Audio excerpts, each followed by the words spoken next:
Is the Situation Room, the only way to start your day. We'd love to hear from you today. Today we are in a country that if you call it vanilla land, you would not be wrong. Why? Because they are the biggest manufacturers and exporters of vanilla.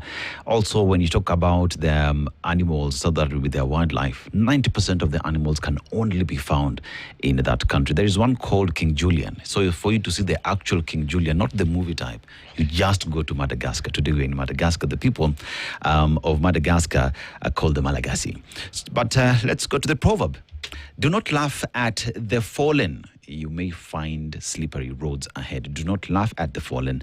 You may find slippery roads ahead. How would you interpret it? Precisely so. I think because I'm a politician, I would like to refer it to the current political situation. In the recent time, particularly during Bere North by-election, the UDA team was laughing and thinking they are very strong, and they have found not only a slippery road, but very slippery, and they're down. Well, just brought it back home. Asante sana. Let's see how we continue the conversation. Indeed. And even as we do, this is, again, I mentioned that your name came up quite a number of times. And even as we look at this conversation where we're saying, okay, so how exactly did this happen? There were 9 contenders for this by-election, for this parliamentary seat. It would appear as though 2 of them were at the front run, at the front line. And we can say this from what we saw, but we can also say this from the results that IEBC then gave at the end of the day. So then with that, do we ask the question of whether DCP won this or whether UDA lost this, or are both happening in that same space? Allow me first to take this chance and say a big thank you to the people of Ol Kalou for having conducted the election very peacefully, in spite of many things that we'll be discussing in this show, and them being able to not only vote, but also to guard their votes, and also showing the determination and the resilience that has not been seen in this country in the recent past, say maybe in 1995, back in the same constituency, which was Kipipiri then. And having said that, I wouldn't say there were 2 contestants. I would say it was a one aspirant affair, because honestly speaking, if the votes casted were that 5,000 and the UDA candidate got 5,000, that is 6 times. He was beaten 6 times. And I think by mere luck, or people in Ol Kalou Arcade, they thought, okay, this is our son. This is our neighbor. He worked for us with the Mheshimiwa for 13 years. And they thought the 5,000 was worth, which to me was surprising. I expected maybe 3,000 or less, because looking back at their nomination, the guy had scored 1,116. The UD only did some mathematics here and there and declared him to have gotten 3,000 votes. So I think we may not say a 2-horse race. We may say a 1-horse and maybe a baby horse, if for that matter there is. But generally, we could say DCP had that big victory. I mean, when you look at because election is a process, and the process of elections then starts from the nomination period all the way to the campaign period, to when then Kenyans go to cast their vote. And with that, then one asks the question, with what it is we saw, was the election free, fair, verifiable, as expected, because it is a process? As you said, it's a process. Of course, the previous judge, or the retired judge, Honorable Maraga, did say it's a process. So if at one point there are malpractice, then it can be faulted. But in this case of Ol Kalou, the election was free, was fair, was verifiable in the room. But outside the room, it was chaos because it is in public domain. You saw the goons come. First, each polling station is normally given like 2 policemen, depending on the size, or 3 or 4. And these policemen were at work from 5 as it was expected. But later in the day, goons were coming in numbers of 5, 10, harassing people, shooting. So for this particular part of what was happening outside, I would say it wasn't okay. But inside the room, it was okay. Let's look at the area where Ol Kalou is, Kipipiri. Your constituency, or rather the constituents that you represent. Yeah. Looking on the other side, I mean, Ol Kalou, Kipipiri borders Ol Kalou. Yes. Gilgil also, not too far away. Also, they're looking at Kinangop in that area. Those 4. It also borders Daragwa. On the other side, right? All within Nyandarua County. Yeah. The issues that people face in terms of development seem to be, similar across board. Yeah. Whereby development is still an issue. However, it would appear, especially coming from your county, Kipipiri, that people make decisions with a mindset of how they want a change. Has that always been the case? And do we see that playing out? Or this is just a recent phenomenon? I think this is a county that have had its fair share of marginalization. And somehow people have lived with these marginalizations. The government come in, the government come out, and they remain the same. And considering the larger population outside Nyandarua County, let's say the whole country, the whole population is suffering in terms of healthcare, in terms of unemployment, in terms of education. If you go to our schools, the capitation is not coming. The university students are suffering day in, day out.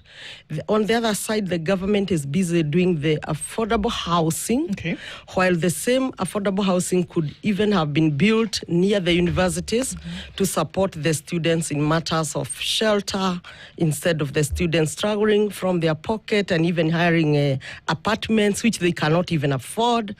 And so generally the whole population in the country is very, very annoyed with this regime. And even you could hear people calling from as far as Mombasa, even outside the country, even in USA, UK, even Uganda, within East Africa, and urging the people of Ol Kalou to showcase that come 2027, this government can lose an election. So generally, in terms of development, yes, Nyandarua has remained behind, particularly in road infrastructure. And that's why you saw the government work 24 hours trying to make roads from here to there. Yet I'm in parliament, I had not seen that budget. So where did the budget come overnight to bring the 5 million boats? Where did the budget come from to bring the 20,000 gas cylinders? Where did the budget come from to bring the mattresses, the blankets, the shoes, and all that kind of manner? So in summary, the people of Ol Kalou felt like the government is abusing our intelligence. And did this come from the people? It came or from was the it people. A political vendetta by former Deputy President Rigathi Gachagua to pull people from the mountain, essentially, and say, fight for me on this? Or was it really the years and years of neglect that people said, now we have an opportunity to speak about something and we're not going to let it go? Which one was it? My dear, is a bigger scenario than the way you can see. If you would put it from the country point of view, the whole country is annoyed with this regime for economic sabotage by the government itself and all manner of the suffering that the Kenyans are facing today. And so the whole country was also urging the people of Ol Kalou, come to Ol Kalou, because the Ol Kalou is not a separate population from the population in Nairobi. They have cousins, they have relatives in Gekomba, in Githurai, and all other places where the government has been demolishing. Remember, this is a local or a rural population which their sons and daughters are in Nairobi, Nakuru, all over, and they are not able even to send a shilling back home to buy their parents' medicine or pay their school fees, unlike maybe some few years before. So the current situation in the country is the same, and Ol Kalou cannot be unique. So whatever the population in Mombasa is feeling, Nairobi, Kitui, or elsewhere, is the same feeling of Ol Kalou people. And so the people of Ol Kalou are determined to say to this government, we cannot add you one more soldier to continue adding taxes, one more soldier to continue not opposing the Ebola center in Laikipia, yet Laikipia is a neighboring county, and even the Minister for Health has gone ahead and said even the places that have NYS centers, there will also be built such quarantine facilities. In Tumaini, just right, 5 kilometers from Ol Kalou town, we have an NYS Ebola center. So that means if we elect a government UDA MP, it's to add voice to allow a quarantine Ebola center to come to Ol Kalou. Yeah. That's said and done. The Gen Z revolution, so to speak, has continued to speak louder, even if it is not happening physically. That talk have continued because people lost their sons and daughters. Nothing has ever happened. As if that is not enough, because everything has a turning point. The government has never gone to that turning point and acted differently. Instead, the government has continued to kill, to fight, to criminalize people. You go to the church, people are attacked. You go to the, mainly, particularly the churches, you are attacked. So you find the population from the church is annoyed with this government. Literally, the anger in Ol Kalou is similar to what is in the country. But that said and done, we also have our sons and daughters. We have Uhuru Muigai Kenyatta, our retired president, whom we honor. Though we differed in 2022, the government insiders, the Sudis, the Murkomens, I am sure they're in public domain. They wake up every day saying, Uhuru this, Uhuru that, Uhuru this, Uhuru that. Having elected this government with nearly 47%, they impeached the deputy president, and as if that is not enough, they have woken up every day saying, this man is tribal. So the people said, okay, he's ours and we are tribal. Let's show you that we are tribal. That's the decision that they took. They are among the many reasons. They are among the many. First, why is the government bringing 100 developments 2 to 3 weeks during election time? Why is the government abusing our sons? It's also, politically speaking, a right for the people of the mountain to feel that these are our sons, they are leaders in this part of our country, and they also deserve respect. Three, why is the government sabotaging its own economy? If it is the issue of Gunism, I think this is the first president who is bringing a very bad culture that will put this country to the Somalis, to the Congos, and the countries that have been in war forever, and they have never recovered. I have just found you speak of East Africa. Remember, I served in Yala for the last, the 12th parliament, the 4th Yala in East Africa. We have seen these nations, Congo, DRC Congo, Somali, South Sudan, who are now partner states of East Africa, suffer and unable to return to normalcy, courtesy of political miscalculation from their leadership. And that is where William Ruto is taking this country today.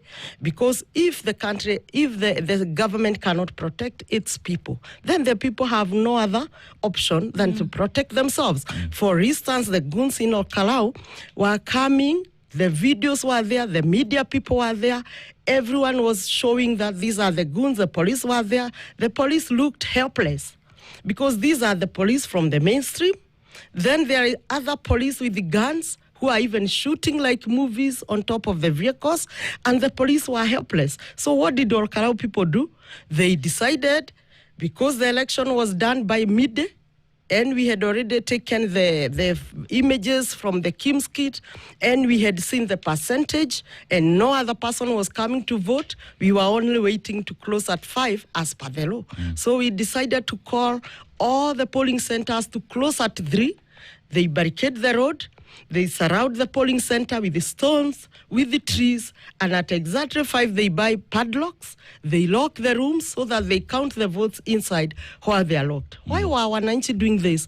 Yet there is enough budget for IBC, yet IBC were allocated policemen and women to guard the voters and the IBC officials. This took the wananchi to secure themselves. So if we go that direction, we will soon be in Haiti. Mheshimiwa, I want to ask the question, with the decisions then that the people of Ol Kalou took to secure the vote, opening padlocks, barricading the roads, and being there to protect essentially the vote, what does that communicate to the trust that Kenyans across the country have towards IEBC's regards to deliver an election? What does that say about IEBC's performance in delivering an election? From where I sit, the Kenyans will also have very little trust with IEBC. However, each case has to be defined as per situation. Just like I said, the election was free and fair, verifiable inside the room, but the surrounding environment was toxic. I would also say the managers of IBC, these are the young men and women who help the management of the process, the POs, the managers of IBC, may not be infiltrated by the government, by the commissioners themselves. Are you saying that in Ol Kalou there was fear that the election process would be interfered with by external parties? The reason why you moved, individuals moved to lock rooms and ensure that everything that is inside remains inside, nothing else comes from outside? Of course, that was the plan. And we knew these plans from around 11 because they had targeted the big 10 polling stations, particularly the AC primary, which is in Ol Kalou town. It was attacked. We had groups WhatsApp because we had assigned ourselves to certain polling stations, and we could see Mobi primary has been attacked, Munyeki primary has been attacked. We could see people in the farm hiding and all that. We could see AC primary has been attacked. So we knew they were coming. Even where I was at Mirangini sub-county, a school is very near where I was operating from, called Nyandudo. We could see, I'm sure you also saw the police shooting and all that kind of manner, taking our observers in spite of the observer having the LSK badges. So we knew that this was a plan, that at 5, they would come, they bring fear, they shoot, they come with the ballot, stuffed and marked papers. They take away the ones that people had voted. They leave the ones they have brought, and they somehow try to force the situation. But I could say that was a very, very, I would just laugh at that kind of theory. I think that is a theory from someone like Oscar Sudi, because clearly it can't happen. You have 9 candidates, so you have 9 agents in the room. You have a PO from IBC. You have observers from LSK, Human Rights and all that. The minimum you have number of people there is 15 to 20 people. So how can you think that 20 people, you just close their eyes, you come and bring your ballot box, put it inside, remove another one? It's so theoretical. It's just like a movie. I think it's not practical. Let's take a break in a short while. But a question before we do that. And so with all of this, I mean, the political intrigues around all of this, but has the voice of the people of Ol Kalou, the voices of the people of Nyandara County, whereas, according to you, have for the longest time been marginalized, the poverty index is still very, very high, and that it's underdeveloped. There were questions about then who does that, and that's the member of parliament. How far have those discussions ever gone, and what have you been told? Because you sit in parliament, you legislate, you approve budgets. Who then says this is what we need, and who answers you, if anyone? I proceed? Yes, please. Oh, I thought you said it. After Okay. Very well. In fact, when you are campaigning, you saw several MPs come to Ol Kalou to campaign for UDA candidate. And I think I was the only one with my Senator Medho.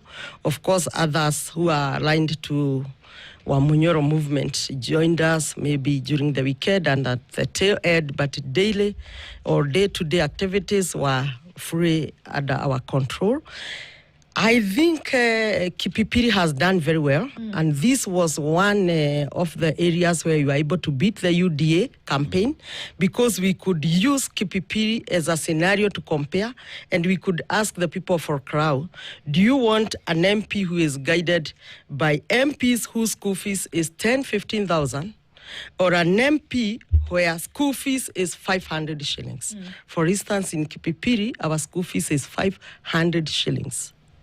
And we have been feeding our children from morning, that is 10 o'clock uji, and lunchtime, while all these other MPs who have been coming there are not doing the same. So I sit in parliament here.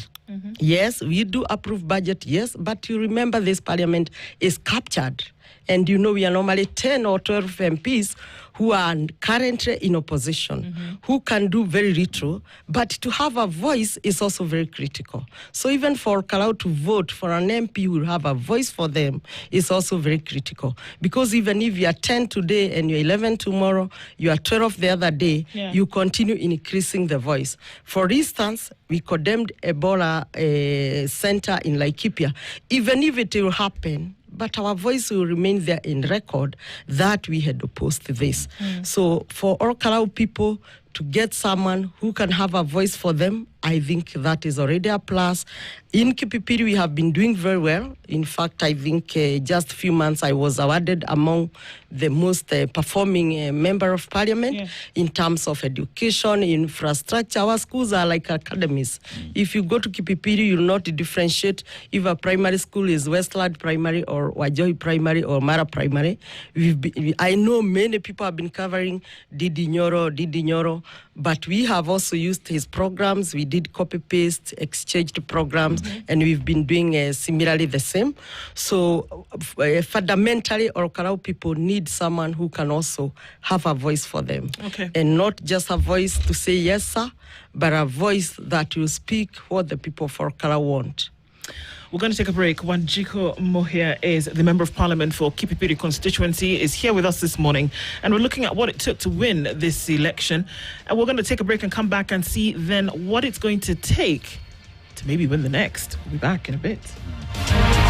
This is the Situation Room, the only way to start your day.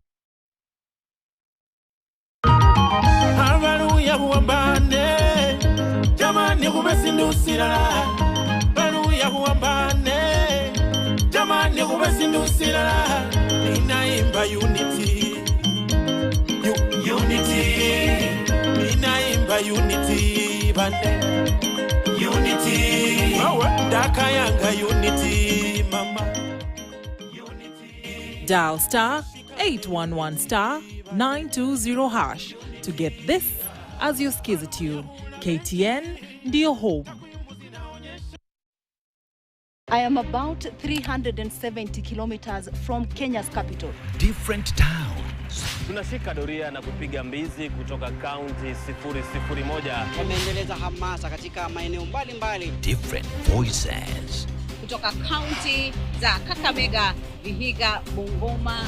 Mvutano wa uongozi wa the Nairobi Hospital ukiendelea kushika kasi. One story. After a whole day of deliberations, all eyes are now on the government. Resign and surrender to the police. It's no longer a matter of if but when they will unveil their presidential ticket. It has been a week characterized by vulgarities from the political class. Wherever you are, we are 24/7 with news that make your day count. Kutoka Voi, mimi ni Hezron Kimari. Kutoka kaunti ya Nakuru, mimi ni Ken Gashuhi. I'm Bramwell Bwire reporting live from Kisumu CBD. Reporting for KTN in Nyeri County. My name is Clement Masombo. Tobias Chanji, KTN, Mombasa County. And Musungu, KTN, Nairobi. Elvis Kosgei, KTN, Uasin Gishu County. This is KTN.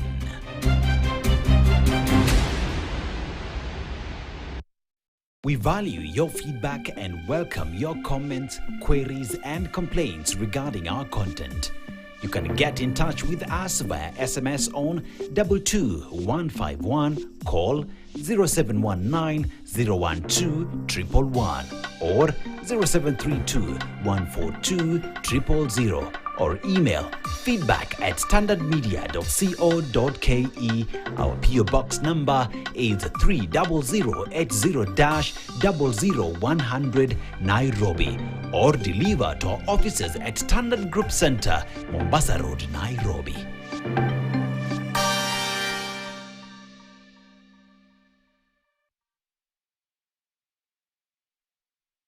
This is the Situation Room, the only way to start your day.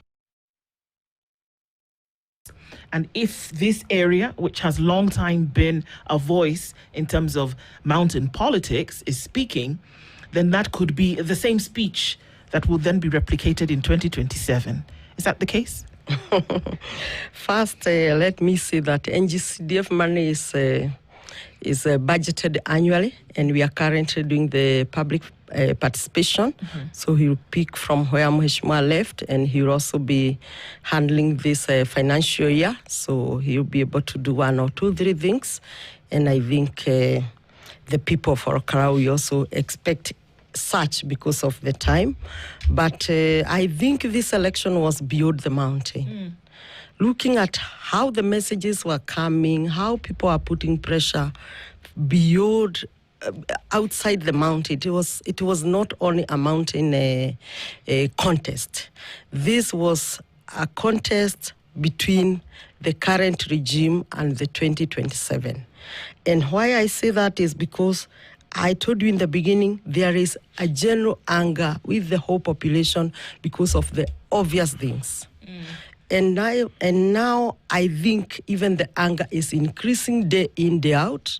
And very fundamental issues that have been made people very angry, like maybe health care and such, are now coming to take the second or the third number in terms of levels.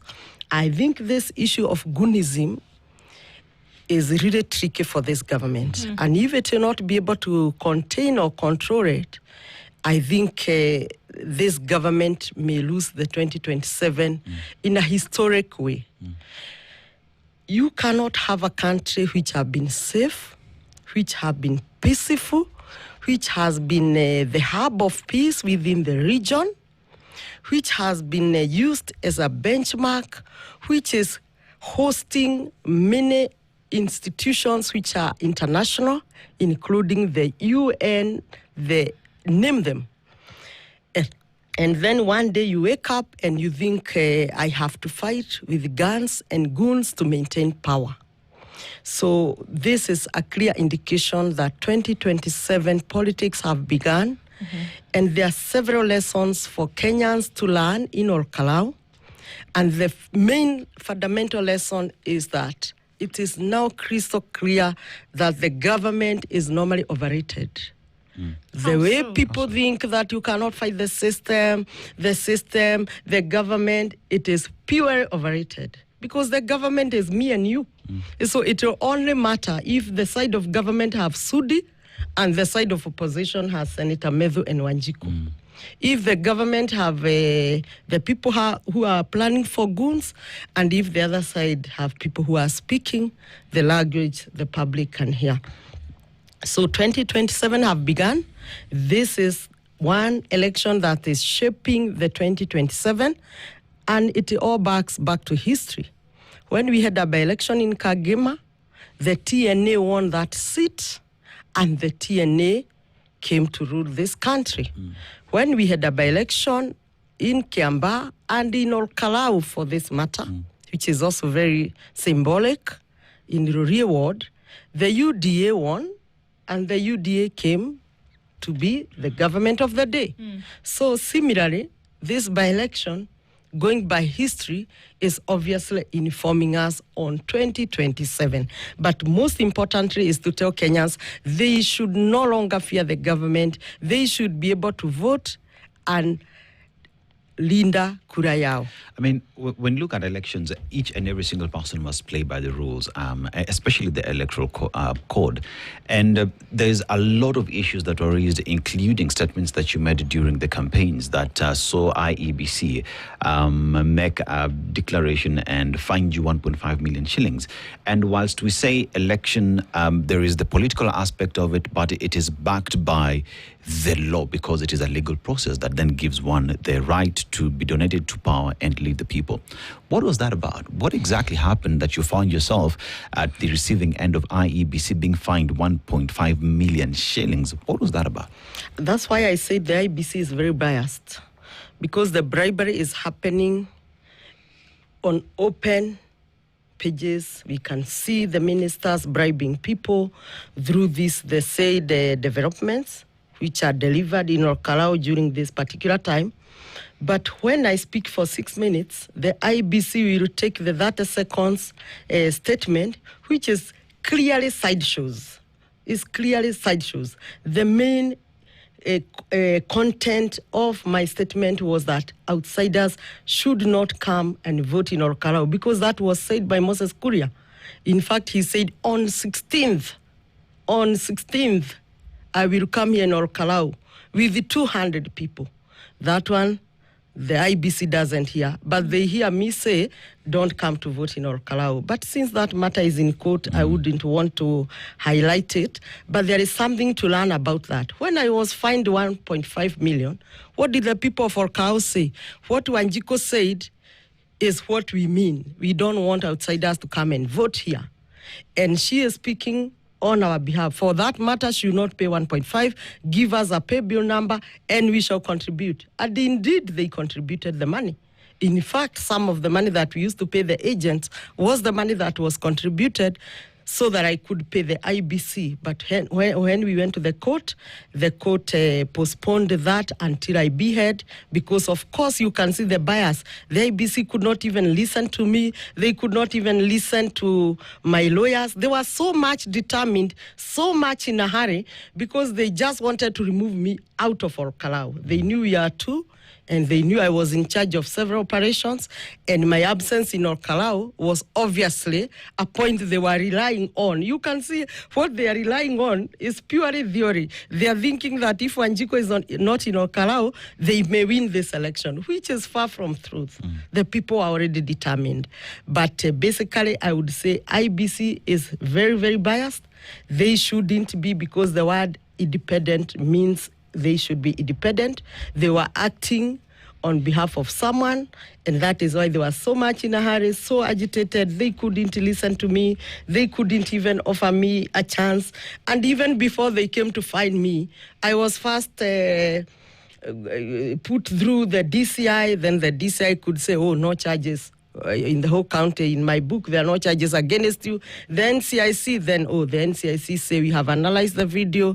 It is not having any issue. Then the IBC, we go and face them and ask, do you have any case against me? They say no. In fact, we are happy about the way you are conducting politics. Then 45 minutes after, the IBC issue new summons. So clearly you could see it's just a manipulation, politically castigated. But since the matter is in court, I may not want to endeavor so much about it, but nothing could stop the resilience and the vote of the people of Ol Kalou. A good lesson to the Kenyans that a people determined can remove a government which is oppressing them. Beyond the election, there is the delivery, because every other member of parliament or anyone who's seeking for elected position comes with promises and deliverables that they tell the people to convince them to give them the vote.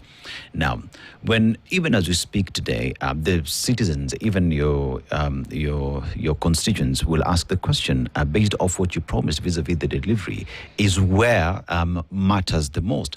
Now we have Samuel is going to be sworn in as the Member of Parliament for Ol Kalou. There are promises he made. How do we ensure that as members of Parliament, where you sit in terms of representation, oversight, the roles that you have, that these things are being seen to work, that Mwananchi does not only become important during elections, but that it's carried forward beyond the election day? That the people have shown. The people of Ol Kalou have shown, because the voter today is so wise, is wiser than even the voter of 2022. And they have shown that it is not about the money, it is not about the promise. If you promise, you deliver. If you don't deliver, they will deal with you. It's as simple as that. And if you look at the recent past, you see several politicians even sent out of the funerals. People don't want to listen to them. For instance, one of our area MCA in Ol Kalou, in Rorie Ward, where one of the gentlemen was killed. Remember, we lost 2 young men whose mistake was only to go and vote. Then they found the goons. They didn't know they were goons because one was a truck driver and he had left his truck at Gilgil. He ran to vote. In fact, he paid someone on the queue to let him jump the queue so that he vote and go pick his truck and move on to Arusha. I think he was coming from Marava. And then at the gate, he fight the goons and he died like that. So the Wananchi will be dealing with people. It is not going to be a matter of how much I speak, how much money I give, how much I lie, how much I promise. The deliverable must be seen, the development must be tangible, and it will no longer be politicized. This MC I tell you about was already overheard and recorded, him organizing 50 men who would be paid during the election day. And that clip was kept, circulated in Ol Kalou. Then one man dies, then he drives to the family to bring Pole. I'm telling you, he couldn't even drive near the gate. He was told by the locals, not even the family of the bereaved, he was told by the locals, just turn your car. We are not fighting you. We are not touching your car. But just go back. We don't want to see you here. Yes, you are our area MCA. You have come to say Pole because someone has died. But he has died in the hands of government. We know each other. No one killed each other. We were going 10 by 10, a group of 10, as we had given that in my clip, that design. Because when you go 10 first, it's not easy to attack you. Second, it's easy to know a stranger. And this MCA was told, just go back. We cannot even receive your Pole. Just drive back. We don't want to see you. So I think it's no longer going to be the same way. Yeah. What is driving this? Is it because Kenyans are tired and Kenyans are saying, well, don't continue treating us this way? And if that's what's driving it, is it going to be driven into 2027 where the nation then has to decide? So what is making people react in this way? Have they gotten to the point whereby they say enough is enough? And is there the same energy that's going to push people into 2027 from what you can see? I think just as Mau Mau time when the British colony was ruling this country, of course, they ruled for some time, and Mau Mau uprising moved from one level to another until they reached a point where they said, no, we need our land, and the white men have to leave our country. So the same government came in with many promises, which were, I think, politically informed, because some of the promises which were given have even never happened. The government continued even to promise others which were merely rhetoric, because how does a president say we'll be making 1 million chapatis per day, honestly?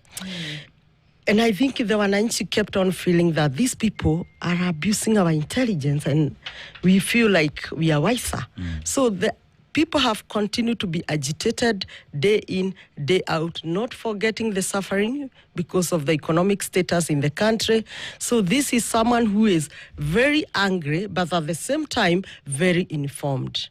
Also, remember, we are in the era of digital information. So information sharing is moving like a bushfire.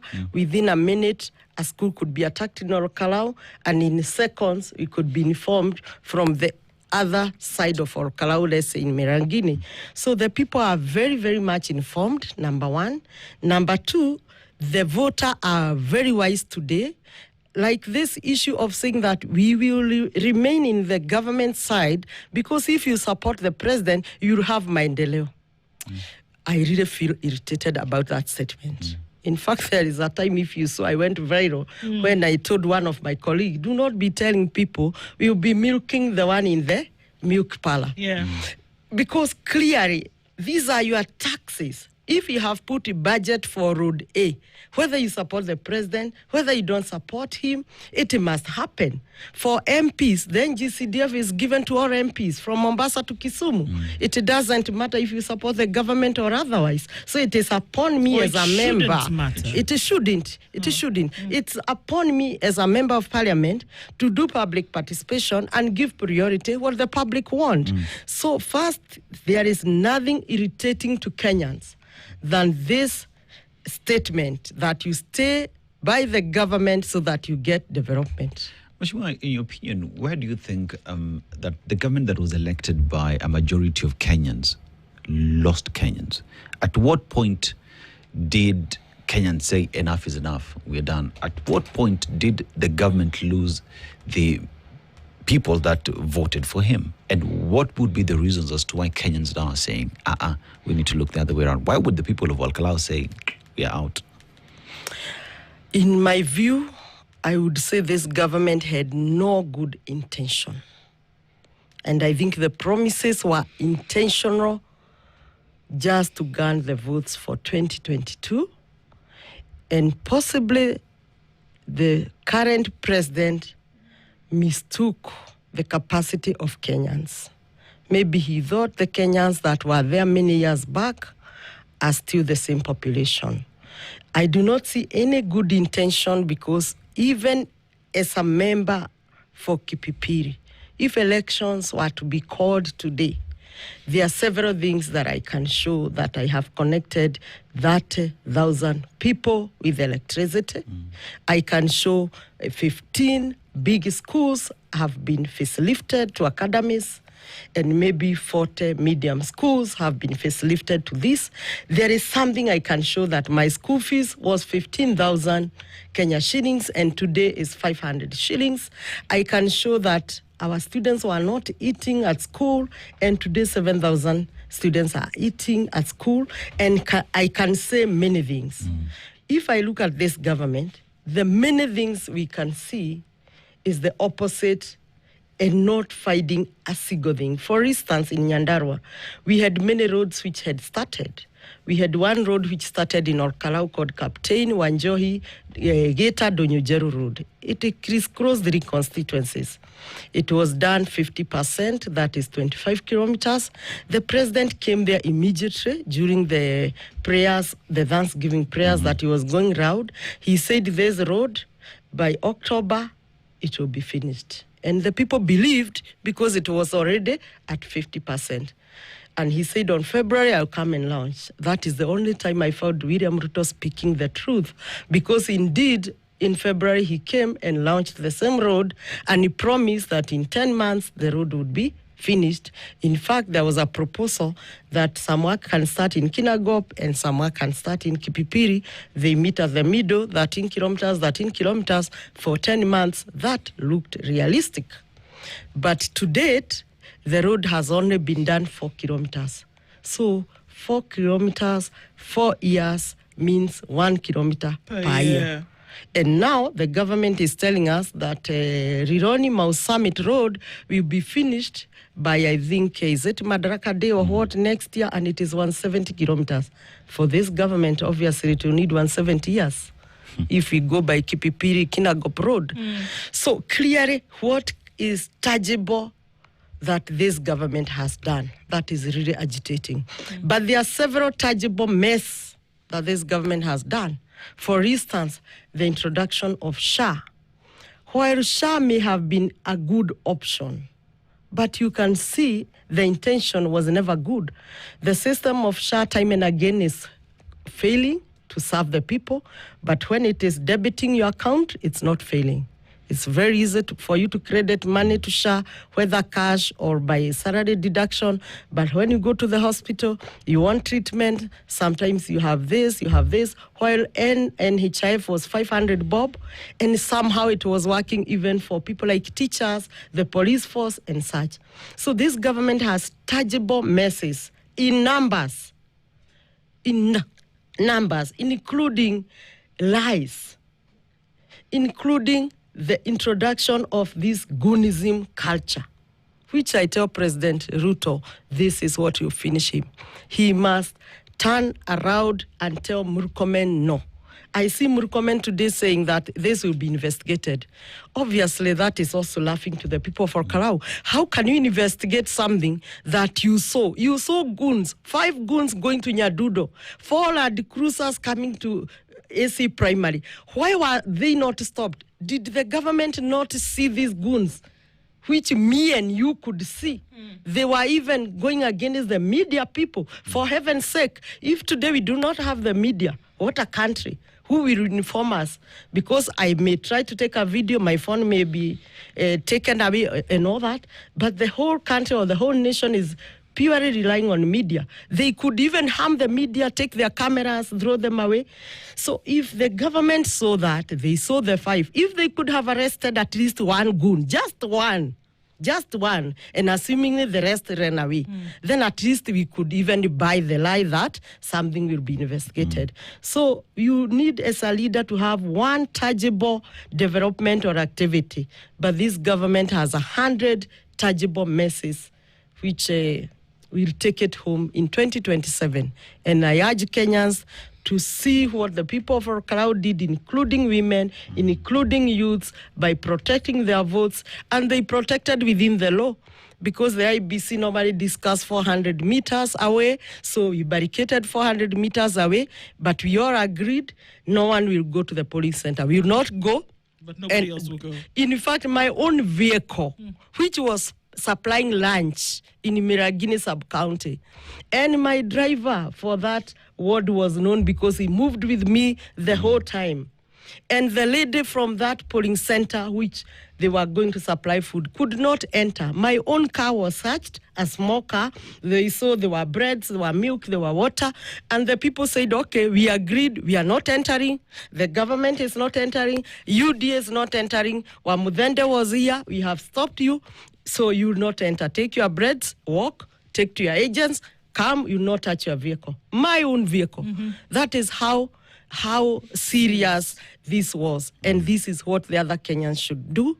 They shouldn't fear the government. The government is purely overrated, and people can be able, so long as they work within the law, I'm sure they can be able to take this government home. And it also be a good lesson that a government came, lied to the people, went back after 1 term. So the next president will be 100 times careful, cautious of anything he promised and anything he deliver. So it should be a lesson for future. It should be a lesson for you. Do you expect that the development that was, just really quickly, the development that was brought into Ol Kalou, do you think that it will continue now in the coming weeks? It will not continue. That we even told our people. In 1995, the same government, the same style of government brought the poles for electricity, and they removed the same. In fact, history is repeating itself so symbolically.